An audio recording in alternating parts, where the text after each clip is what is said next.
ਬਣ ਗਈ ਏ ਨਾਲ ਹੀ ਸਿਆਪਾ ਤੇ ਅਜ਼ਾ ਪੈ ਗਿਆ ਕਿ ਮੈਨੂੰ ਕਰਨਾ ਪੈ ਗਿਆ ਹਨਾ। ਹਾਂ ਪਿਆ ਓਏ ਖਾਈਏ।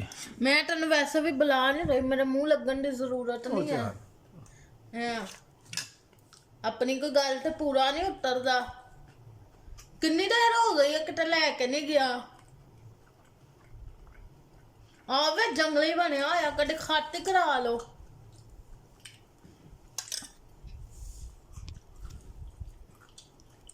ਪਤਾ ਪੁੱਤਾ ਹੀ ਨਹੀਂ ਹੈ ਕੋਈ ਤੇ। ਮੈਂ ਤਾਂ ਪਾਗਲ ਆ ਨਾ, ਬੋਲ ਲੈਣੀ ਆ ਤੇ ਬਸ।